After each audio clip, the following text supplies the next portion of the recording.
시청자 여러분 안녕하십니까? VOA 모닝 뉴스입니다.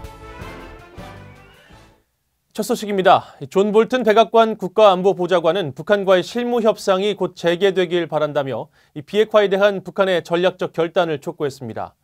북한의 최근 미사일 발사가 UN 결의 위반이라는 점도 지적했습니다. 함지하 기자의 보도입니다.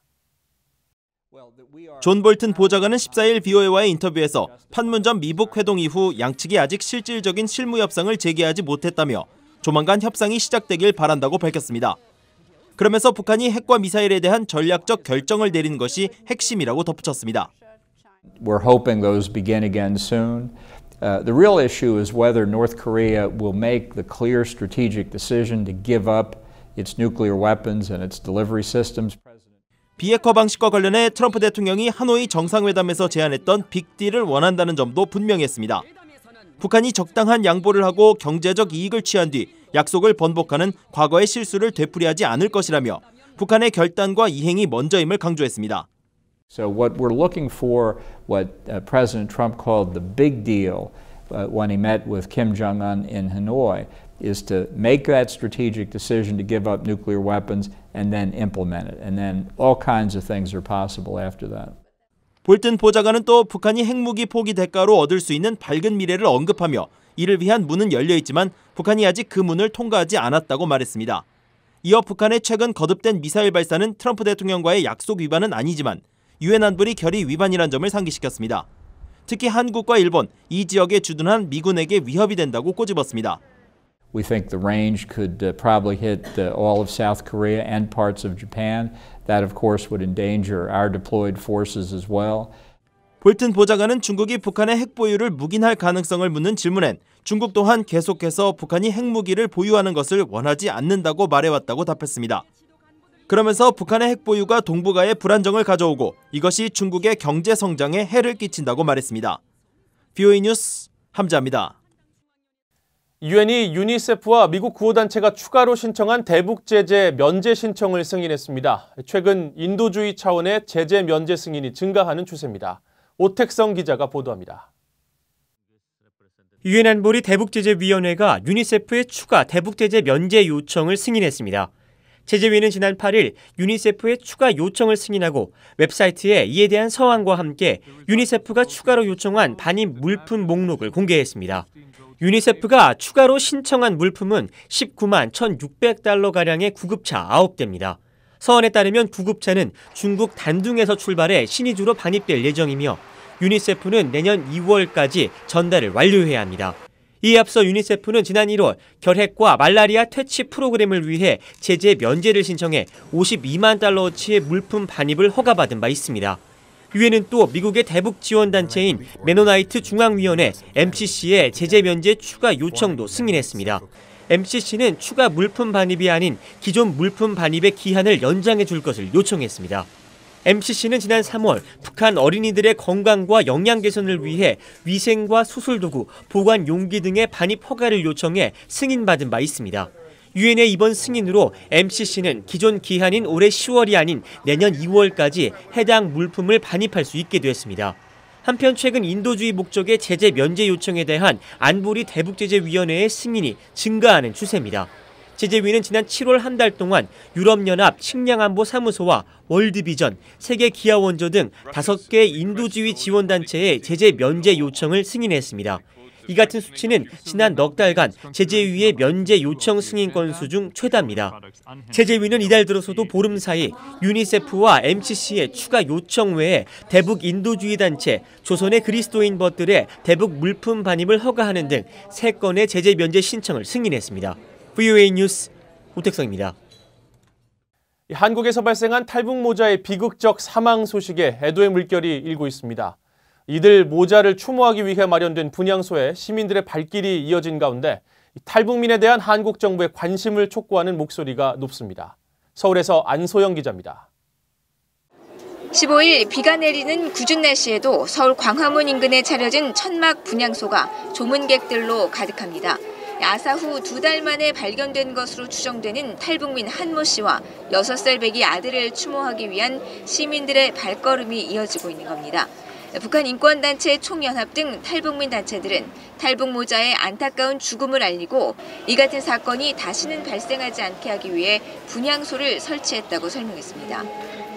이 분향소는 대한민국 국민들을 각성시키고 우리 탈북자 스스로에게 재생의 길을 열기 위해서라도 이 분향소는 반드시 장애 직전까지 꾸준히 지속돼야 되고, 이들 모자의 비극은 탈북민에 대한 한국 사회의 무관심과 차별이 빚어낸 결과라는 지적이 나옵니다. 특히 그나마 마련된 북한 이탈 주민을 위한 제도가 정부와 언론, 지역사회의 방치 속에 제대로 작동하지 않았다는 겁니다. 행정적인 공백은 시스템의 문제이고 이 시스템을 살려나가는 것은 결국은 한국 정부와 한국 사회의 관심이라고 생각을 합니다.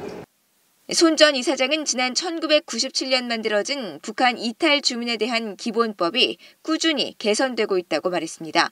그러면서 탈북자와 북한 인권 문제에 대한 관심은 행정적, 제도적 공백도 메울 수 있을 만큼 강력한 것이라고 강조했습니다. 또한 탈북민 스스로가 서로의 이웃을 좀 더 알뜰히 챙긴다면 재발을 방지할 수 있을 것이라고 전했습니다. 한편 한국보건복지부는 16일 탈북 모자의 관할 구청에 대해 현장 조사를 벌입니다. 이들 모자의 소득 인정액이 0원인데도 추가 복지급여가 연계되지 못한 것 등과 관련한 원인을 파악할 예정입니다. 한씨 모자 사건을 계기로 탈북민에 대한 관심과 한국 정부의 정책 보완을 촉구하는 목소리가 높아지고 있습니다. 서울에서 BOA 뉴스 안소영입니다. 북한이 미국과 대화에 관여하고 있지만 동시에 핵무기와 탄도미사일 프로그램 개발을 지속하고 있다고 미 의회조사국 CRS가 밝혔습니다. CRS는 13일 발간한 미북 관계 보고서에서 북한이 핵실험과 중장거리 탄도미사일 실험 중단을 약속했지만 지속적으로 핵물질을 생산하고 탄도미사일을 탑재할 수 있는 잠수함을 개발했다고 설명했습니다. 보고서는 또 트럼프 행정부는 2018년 북한과 관여를 시작한 이후 대북 제재 대상 지정을 줄였고 제3자 제재, 세컨더리 제재를 가하는 것에도 소극적이라고 지적했습니다. 보고서는 이 외에도 미국 정부는 북한의 사이버 활동과 재래식 군사 역량, 인권 유린, 돈 세탁 등 불법 활동을 우려하고 있다고 소개했습니다. 미 트럼프 행정부 들어 인터넷 검색에서 북한이 가장 많이 검색된 시점은 미북 간 긴장이 고조됐던 2017년 8월이었던 것으로 나타났습니다.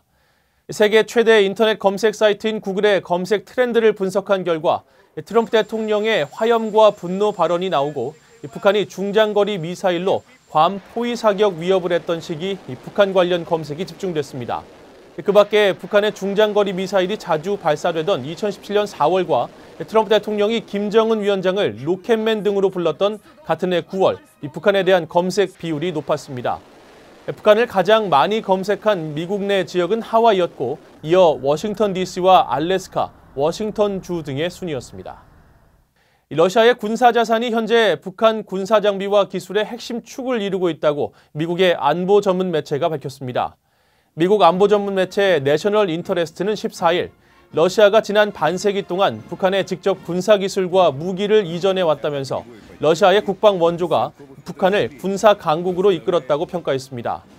특히 1940년대 후반 북한군 창설 당시부터 소련이 북한의 전투훈련 지도와 작전 계획 수립, 전차와 박격포, 전투기 등 무기를 지원함으로써 6.25 한국전쟁 당시 북한의 남침을 가능하게 했다고 지적했습니다. 또 현재까지도 북한 신형 전차와 전투기, 지대공 미사일을 포함한 방공 시스템 전반에 러시아의 군사 DNA가 이식돼 있다며 소련이 패망하고 러시아가 들어선 이후에도 양국 간 군사 교류가 지속적으로 이뤄지고 있다고 밝혔습니다. 김정은 북한 국무위원장과 블라디미르 푸틴 러시아 대통령이 15일 광복 74주년을 맞아 축전을 교환한 것으로 알려졌습니다. 북한 관영 조선중앙통신에 따르면 푸틴 대통령은 김정은 위원장에게 보낸 축전에서 러시아와 북한은 친선적이고 건설적인 성격을 띠고 있으며 4월 25일 블라디보스토크에서의 회담은 이를 여실히 확증해주고 있다고 강조했습니다. 그러면서 회담 당시 합의를 이행하는 것이 한반도에서의 안정과 안전을 보장하는 데 기여할 것이라고 확신한다고 말했습니다. 이에 대해 김 위원장은 답신을 통해 새로운 높은 단계에 들어선 두 나라 사이의 친선 협조 관계가 앞으로도 정치와 경제, 문화 등 여러 분야에서 끊임없이 확대 발전되리라는 확신을 표명한다고 밝혔습니다. 이상으로 VOA 모닝뉴스를 마칩니다. 시청해주신 여러분 고맙습니다.